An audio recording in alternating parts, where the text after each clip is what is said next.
बिस्मिल्लाहिर्रहमानिर्रहीम। अस्सलाम वालेकुम क्लास। आज के मैनेजमेंट इंफॉर्मेशन सिस्टम के लेक्चर 5 में जो टॉपिक हम डिस्कस करेंगे वो है decision making process and management level. अपना लेक्चर स्टार्ट करते हैं। आजकल के चेंजिंग इन्वायरमेंट में किसी भी बिज़नेस के लिए सक्सेसफुली ऑपरेट करना बहुत मुश्किल हो गया हुआ है। Basically, it became a challenge for a business to operate successfully in today's business environment. And one of the most important challenge or question which a manager have to face in today's business environment is that they have to run business successfully, and also they have to lay out the foundation for tomorrow success also. If a business focus only current or today's success and do not lay strategies for tomorrow, it means that there is no future for that business.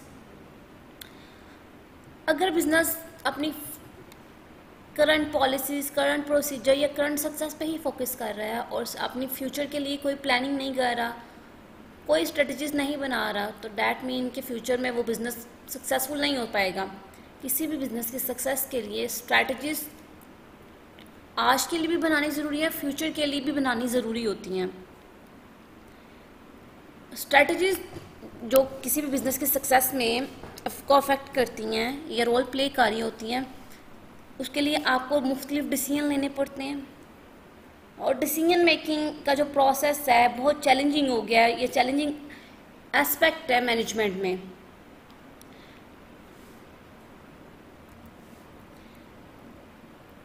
Decision जो किसी भी organisation या environment में लिए जाते हैं, business में लिए जाते हैं, इट रेंज करते हैं from routine choices, that mean जिसकी एग्जांपल्स हम कह सकते हैं कि आपने कितने ऑर्डर प्लेस करना है पर्टिकुलर आइटम के लिए या कितने लोग हायर करना है, ये रूटीन के डिसीजंस होते हैं। कंपनी ने अपने प्रोडक्ट बनानी है, कितनी इन्वेंट्री उसको रिक्वायर्ड होगी, कितने के वो ऑर्डर प्लेस करेगी, कितना मटीरियल रिक्वायर्ड होगा, ये डे टू डे बेसिस के डिसीजंस होते हैं, रूटीन डिसीजंस होते हैं। To unexpected one such as what to do if a key employee suddenly quit or material do not have arrived. किसी भी ऑर्गेनाइजेशन में जो डिसीजंस होते हैं वो रूटीन बेसिस से लेके अनएक्सपेक्टेड वन डिसीजंस तक, वो तमाम डिसीजंस किसी भी मैनेजमेंट ने लेने होते हैं।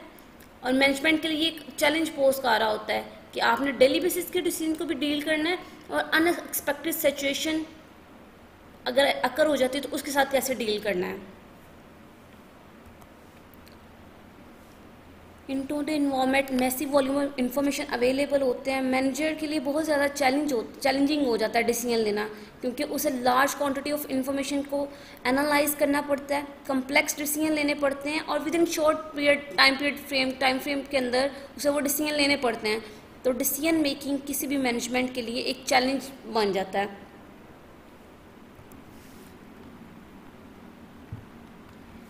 अब हम उन चैलेंज को डिस्कस करेंगे जो किसी भी डिसीजन मेकिंग प्रोसेस में चैलेंज मैनेजर को फेस करने पड़ सकते हैं। First one is that manager need to analyze large amount of information. Globalization के इस दौर में कम्युनिकेशन में जहाँ बहुत ज़्यादा इनोवेशन हो चुकी हुई है, different large number of variables हैं, डायमेंशंस हैं जो लोग कंसीडर करते हैं, अंडरस्टैंड करना जिनको ज़रूरी होता है। जब भी आप कोई डिसीजन कर रहे हो, कोई प्रॉब्लम सॉल्व कर रहे हो या कोई भी अपॉर्चुनिटी को अप्रेस करना चाह रहे हो, तो लार्ज अमाउंट का डाटा होता है, जिसको इन्फॉर्मेशन होती है, जिसको आपको एनालाइज मैनेजर के लिए करना बहुत ज़्यादा ज़रूरी होता है। तो भी मैनेजर के लिए डिसीजन होता है कि इतनी अमाउंट की इतना काफ़ी ज़्यादा डाटा, उसको large amount of data manager को एनालाइज करना पड़ता है। जैसे अगर एग्जाम्पल की अगर बात करें तो सपोज एक होटल मैनेजमेंट कंपनी है, वो क्या करना चाह रहे हैं, वो देखना चाह रहे हैं कि वो अपने रूम पे डिस्काउंट कब ऑफर कर सकते हैं। अगर कोई रिजर्व करवाएगा तो डिस्काउंट की पॉलिसी क्या होगी। सपोज अगर उस शहर में 500 होटल हैं तो उन्हें 500 होटल्स का डाटा एनालाइज करना पड़ेगा अपने डिस्काउंट के ऑफर देने के लिए। जो सेकंड चैलेंज मैनेजर के लिए होता है वो है मैनेजर को डिसीजन क्विकली करने पड़ते हैं। टाइम एक इम्पोर्टेंट फैक्टर होता है। अगर कोई भी डिसीजन टाइम पे नहीं लिया जाएगा तो उसके लेने का कोई फ़ायदा नहीं होगा, कि अल्टीमेटली वो उसका कोई इफेक्ट ही नहीं होगा अगर टाइम गुजरने के बाद मैनेजर ने कोई डिसीजन लिया है। तो विद इन द टाइम लेने के लिए मैनेजर का जो लार्ज अमाउंट ऑफ डाटा है वो मैनुअली तो शॉर्ट टाइम पीरियड के अंदर उसको एनालाइज नहीं कर सकेगा, तो ये भी उसके लिए एक चैलेंज बन जाता है। जैसे अगर सपोज इसकी एग्जांपल लें कि कस्टमर आपके पास होटल में आपके कस्टमर आया, बहुत वीआईपी कस्टमर था आपका, रिजर्वर में उसने रिजर्व नहीं कराया हुआ था, लेकिन आपके पास होटल बुकड है, फुली बुकड है, तो अब आपको मैनेजर को इमीडिएटली डिसीजन लेना पड़ेगा with in that particular time period के अंदर। द थर्ड वन चैलेंज जो मैनेजर को पोज करना पड़ता है, फेस करना पड़ता है, that is manager must apply sophisticated analysis technique. आप पोर्टर 5 पॉलिसी मॉडल यूज़ करके स्ट्रेटजिक या फोरकास्ट करके स्ट्रेटेजिक डिसीजन ले सकते हैं। In today competitive business environment में कंपनी सिर्फ प्रोडक्ट ऑफर नहीं कर सकती करके सक्सेसफुल नहीं हो सकती हैं, डिफरेंट दूसरी ऑफर्स भी कंपनी दे रही होती हैं। जैसे कंपनी लॉयल्टी प्रोग्राम ले रही अपने कस्टमर को दे रही होती हैं, ताकि वो अब उसी कंपनी के पास दोबारा ही वापस आए, उसी की प्रोडक्ट या चीज़ों को यूज़ करें। तो ये डिफरेंट चैलेंजेस है जो किसी भी मैनेजर को फेस करना पड़ते हैं जब वो डिसीजन मेकिंग कर रहा होता है। अब हम स्टार्ट करते हैं कि डिसीजन मेकिंग प्रोसेस बेसिकली कौन से स्टेप्स हैं जब आप कोई डिसीजन ले रहे होते तो आपको उनको फॉलो करना चाहिए। डिसीजन मेकिंग बेसिकली एक 6 स्टेप्स प्रोसेस होता है जो मैनेजर को फॉलो करता है जब वो डिसीजन मेकिंग ले रहा होता है। और डिसीजन मेकिंग का प्रोसेस बहुत ज़्यादा इंपॉर्टेंट रोल प्ले करता है, ये अफेक्ट रखता है कंपनी के ऑपरेशनल, मैनेजरियल और स्ट्रेटेजिक प्रोजेक्ट पे, इसका बहुत ज़्यादा इम्पैक्ट होता है। डिसीजन मेकिंग प्रोसेस जैसे अभी हमने बात की 6 स्टेप प्रोसेस है। फर्स्ट स्टेप पे आप प्रॉब्लम आइडेंटिफाई करते हैं, second one is data collection, third one is solution generation, four one is solution test, 5 is solution selection and the 6 one is solution implementation. एक एक करके इन स्टेप्स को डिस्कस करते हैं। First one is problem identification. Problem identification में basically आप अपने प्रॉब्लम क्लियरली डिफाइन करते हो, प्रिसाइजली डिफाइन कर देते हैं।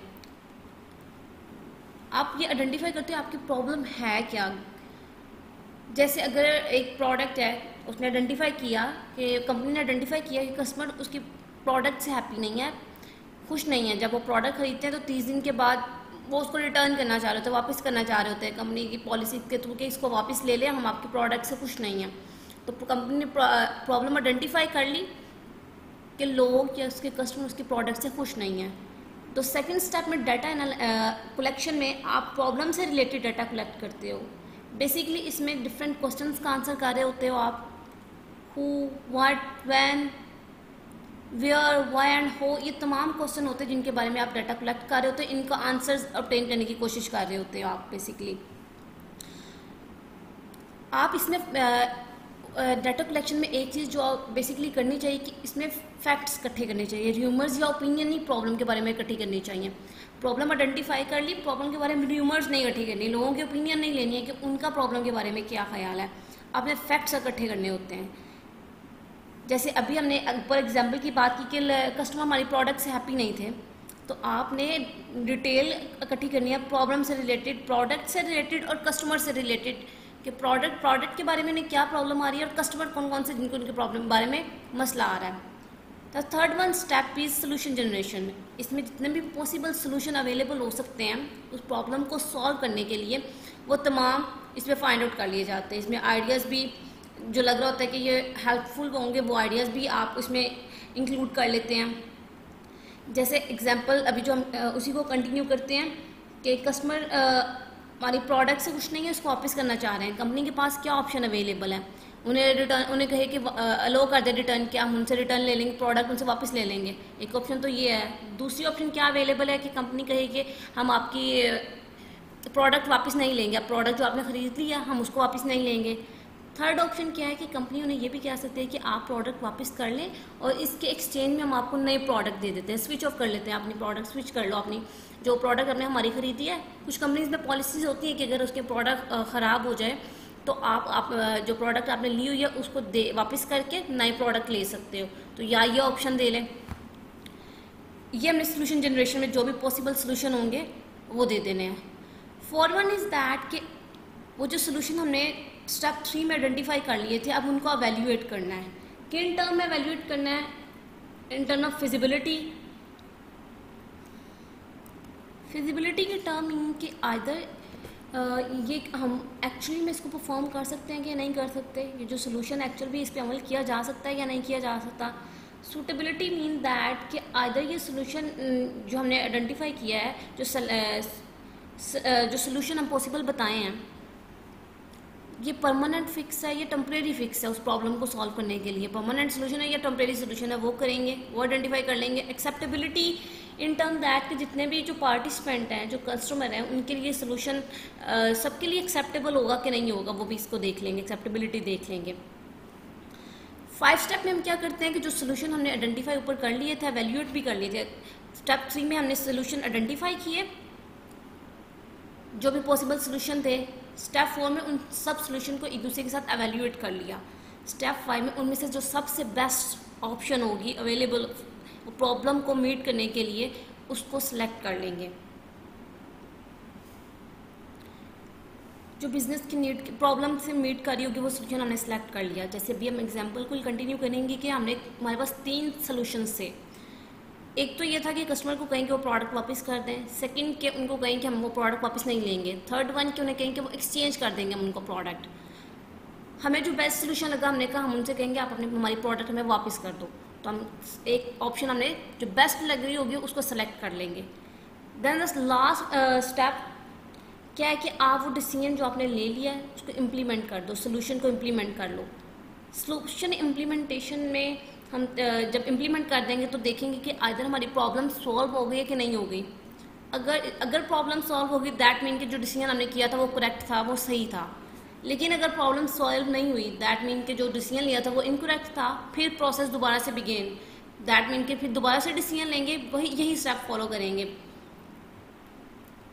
प्रॉब्लम आइडेंटिफाई करेंगे, अगेन डाटा दोबारा से कलेक्ट करेंगे, दोबारा जो प्रॉब्लम, इसका मतलब पहले प्रॉब्लम ही हमने प्रॉब्लम दोबारा आइडेंटिफाई करेंगे, फिर डाटा कलेक्ट करेंगे, रिलेटेड सोल्यूशन जनरेट करेंगे, जितने भी पॉसिबल होंगे उन सोल्यूशन को टेस्ट करेंगे, बेस्ट सोल्यूशन उसमें से सेलेक्ट करेंगे और फिर इम्प्लीमेंटेशन देखेंगे। और ये प्रोसेस तब तक कंटिन्यू रहेगा जब तक कि हमारे डिज़ायर्ड रिजल्ट ऑब्टेन नहीं हो जाएंगे, तब तक इस प्रोसेस को कंटिन्यू ये होता रहेगा, बार बार इसको करते रहेंगे, अगेन एंड अगेन इसको करते रहेंगे। किसी भी ऑर्गेनाइजेशन में डिसीजन लेने के लिए आपने अभी बात की कि डिसीजन मेकिंग प्रोसेस में इंफॉर्मेशन रिक्वायर्ड होती हैं।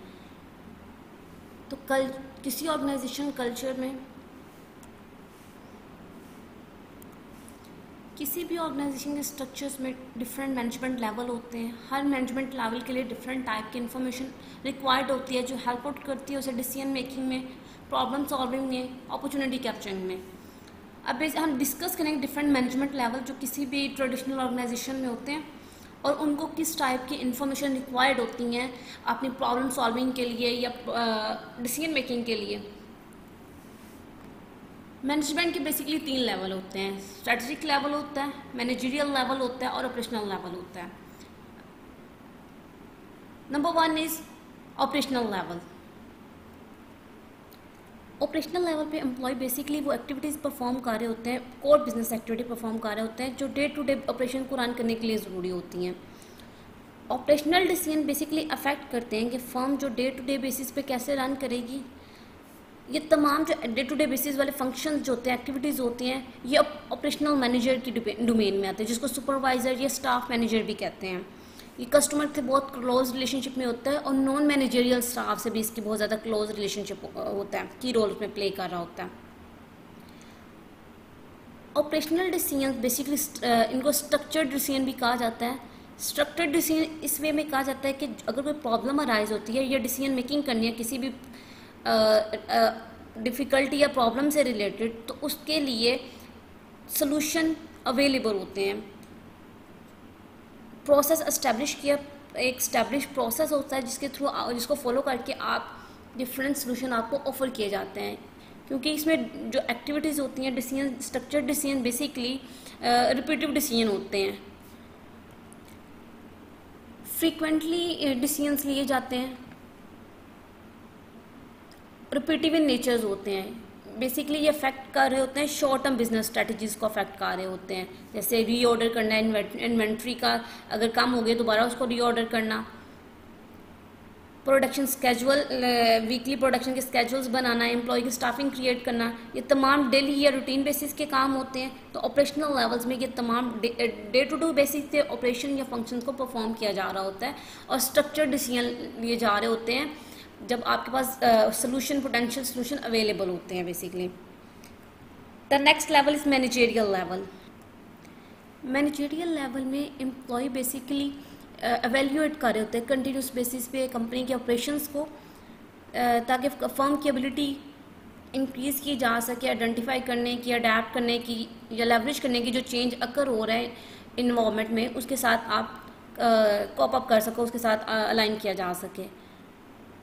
अगर फर्म का कोई कंपेटिटिव एडवांटेज रखती है, फर्म या कंपनी का कंपेटिटिव एडवांटेज है, तो कंपनी को चाहिए कि वो अपनी जो स्ट्रेटजी है उसको रिवाइज करती रहे, उसको एडजस्ट करती रहे, ताकि वो अपने कंपेटिटर से हमेशा आगे रहे। एक ही स्ट्रेटजी को अगर आप लेके चलोगे तो एक पार्टिकुलर टाइम पीरियड के अंदर तो आपको कंपेटिटिव एज देगी, लेकिन उस पार्टिकुलर टाइम पीरियड के बाद आपको अगर आपके कंपेटिटर ने कोई और नया वही एडवांटेज अपने कस्टमर को देना शुरू कर दिया है तो आपके नीचे चले जाओगे। तो इसलिए कंपनी को कंपेटिटिव एडवांटेज रिवाइज करते रहना चाहिए, उनको एडजस्ट करते रहना चाहिए अपने कंपेटिटर के अकॉर्डिंगली। मैनेजरियल डिसीजन ज़्यादातर शॉर्ट, मीडियम या लॉन्ग रेंज प्लान्स बनाते हैं। शॉर्ट टर्म डिसीजंस होते हैं या मीडियम रेंज डिसीजंस होते हैं, इसमें प्लान बनाए जाते हैं, स्केजुअल्स होते हैं और business objectives of the firm के अकॉर्डिंगली शॉर्ट टर्म और मीडियम टर्म्स के प्लान्स या स्केजुअल बनाए जाते हैं। मैनेजरियल लेवल पे रिसोर्स एलोकेट किए जाते हैं डिफरेंट डिपार्टमेंट को, डिवीजन को, या प्रोसेस टीम्स वगैरह को या ग्रुप वगैरह को, और उनकी परफॉर्मेंस को एवेल्यूएट भी किया जा रहा होता है। मैनेजरियल लेवल पे बेसिकली जो डिसीजन किए जाते हैं उसमें ये भी इंक्लूडेड होता है कि कंपनी की स्ट्रेटजी में जो उसके ऑब्जेक्टिव्स या गोल सेट किए गए हैं उनको कैसे अचीव करना है, ये मैनेजरियल डिसीजन में, ये मैनेजरियल लेवल पे ये डिसीजन किया जाता है। और ये रिस्पॉन्सिबिलिटी होती है मिडिल लेवल मैनेजर्स की। मैनेजरियल लेवल पे जो मैनेजर काम कर रहे होते हैं उनको मिडिल मैनेजर भी कहा जाता है। मैनेजरियल डिसीजन बेसिक इनको सेमी स्ट्रक्चर डिसीजन कहा जाता है। सेमी स्ट्रक्चर डिसीजन इनको इसी वजह से कहा जाता है क्योंकि प्रॉब्लम इस सिचुएशन में अराइज होती है जहाँ पे फ्यू स्टेप्स एस्टेब्लिश प्रोसेस होते हैं जो हेल्प आउट तो करते हैं आपको कि आप जो पोटेंशियल सोल्यूशन उनको एवेल्यूएट कर सको, लेकिन डेफिनेट सोल्यूशन रिकमेंडेशन नहीं दे रहे होते कि कौन सा डिसीजन बेस्ट है। कुछ प्रोसेस कुछ हेल्प आउट करते हैं, कुछ सोल्यूशंस अवेलेबल होते हैं, कुछ प्रोसेस होता है, एस्टैब्लिश प्रोसेस होता है, फ्यू एस्टैब्लिश प्रोसेस होता है बेसिकली जो हेल्प आउट कर रहे होते हैं आपको ये डिटर्मिन करने में कि पोटेंशियल बेस्ट सोल्यूशन कौन सा है, लेकिन डेफिनेट रिकमेंडेशन नहीं प्रोवाइड कर रहे होते डिसीजन से रिलेटेडली। जैसे अगर आपने नई प्रोडक्ट प्रोड्यूस करनी है या एम्प्लॉय के बेनिफिट चेंज करने हैं तो कुछ गाइडलाइंस अवेलेबल होंगी, डेफिनेट रिकमेंडेड सोल्यूशन अवेलेबल नहीं होते जैसे ऑपरेशनल लेवल में होते हैं कि वहाँ पर डेफिनेट सोल्यूशन दिए जाते हैं। नेक्स्ट है स्ट्रेटजिक लेवल। स्ट्रेटजिक लेवल पे बेसिकली बिजनेस की overall strategies, goals, objectives develop की जा रही होती हैं। यहाँ पे बिजनेस की परफॉर्मेंस को, स्ट्रेटजिक परफॉर्मेंस को, ओवरऑल बिजनेस की ऑर्गेनाइजेशन की परफॉर्मेंस को मेजर किया जा रहा होता है और कंपेटिटिव पॉलिटिकल इन्वायरमेंट में, इकोनॉमिक इन्वायरमेंट में बिजनेस के डायरेक्शन को भी मेजर किया जा रहा होता है कि आइदर बिजनेस किस तरह मूव कर रहा है, सक्सेस इसकी मेजर की जा रही होती है। स्ट्रेटेजिक डिसीजन हाईली अनस्ट्रक्चर्ड होते हैं, ये कोई रूल प्रोसीजर अवेलेबल नहीं होता जो डिसीजन मेकर को गाइड करे कि करेक्ट चॉइस क्या है, इसलिए कम्प्लीटली अनस्ट्रक्चर्ड होते हैं। ये डिसीजन इनफ्रीक्वेंट होते हैं, एक्सट्रीमली इंपॉर्टेंट होते हैं और टिपिकली लॉन्ग टर्म स्ट्रेटजी से रिलेटेड होते हैं किसी भी कंपनी की। जैसे फॉर एग्जांपल कंपनी नई इंडस्ट्री में एंटर होना चाह रही है या नई मार्केट में एंटर होना चाह रही है नेक्स्ट 3 ईयर्स में, तो दिस टाइप ऑफ डिसीजन के लिए मैनेजर को different source of information use करता है, अपना पर्सनल नॉलेज यूज़ कर रहा होता है सोल्यूशन फाइंड आउट करने के लिए, क्योंकि कोई गाइडलाइन उसको अवेलेबल नहीं होती है कि कौन सी चॉइस करेक्ट चॉइस है उसके लिए। तो इसलिए अनस्ट्रक्चर्ड टोटली होते हैं, नॉलेज यूज़ किया जा रहा होता है अपना, और इन्फॉर्मेशन डिफरेंट सोर्सेज से एम्प्लॉय यूज़ कर रहे होते हैं। ये बेसिकली एक चार्ट है जो मैनेजर को हेल्प आउट करता है। यहाँ पे हम देखेंगे कि किस मैनेजमेंट लेवल के लिए किस टाइप की इन्फॉर्मेशन रिक्वायर्ड होती है, किस चीज़ को फोकस किया जा रहा होता है, ये इस चार्ट के थ्रू जो भी हमने पीछे पढ़ लिया वो सारा इसमें अवेलेबल है। स्ट्रेटेजिक लेवल पे जो एम्प्लॉय होता है वो सीनियर मैनेजमेंट होता है, प्रेसिडेंट या एग्जीक्यूटिव या लीडर्स होते हैं basically.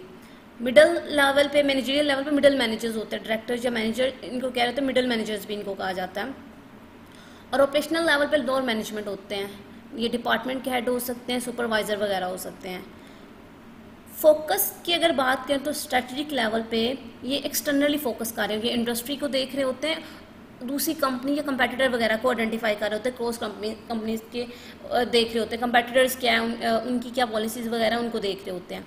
Managerial level basically internal focus कर रहे होते हैं, क्रॉस फंक्शंस देख रहे होते हैं, सम टाइम एक्सटर्नल, इनको सम टाइम रिक्वायर्ड होती है एक्सटर्नल फोर्सेस देखना, ये एक्सटर्नल इन्वायरमेंट को देखना, ज़्यादातर ये इंटरनल इन्वायरमेंट पे फोकस कर रहे होते हैं, और एक डिपार्टमेंट का दूसरे डिपार्टमेंट पे जो अफेक्ट होता है उसको भी ये आइडेंटिफाई कर रहे हैं, उसको भी देख रहे होते हैं। ऑपरेशनल लेवल की जो मैनेजमेंट होती है वहाँ पे सिर्फ इंटरनल फंक्शंस को with in the particular department के अंदर जो फंक्शंस हो रहे होते हैं उनको देख रहे होते हैं।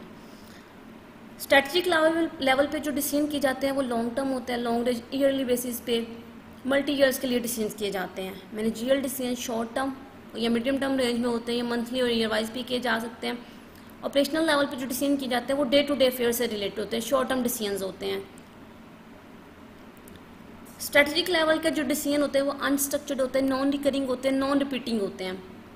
मैनेजरियल के लिए सेमी स्ट्रक्चर्ड होते हैं, और ऑपरेशन लेवल के स्ट्रक्चर्ड होते हैं, रिपीटिंग होते हैं, या रिकरेंट होते हैं, रिकरिंग होते हैं।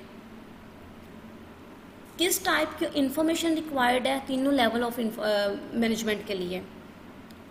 स्ट्रेटजिक लेवल को नॉलेज रिक्वायर्ड होता है, क्योंकि कोई सेट्स या प्रोसीजर या रूल्स अवेलेबल नहीं होते जो इनको हेल्प आउट करे कि कौन सा सोल्यूशन बेस्ट सोल्यूशन है। तो ये अपने नॉलेज की बेस पे, अपनी कैपेबिलिटी टैलेंट की बेस पे डिसीजन करते हैं कि which option is the best option. Managerial decision ये बिजनेस इंटेलिजेंस को यूज़ करते हैं डिसीजन करने के लिए, और ऑपरेशनल लेवल को इन्फॉर्मेशन यूज़ करते हैं क्योंकि इनको proper set rules and regulation available होते हैं किसी भी पॉसिबल सोल्यूशन के लिए।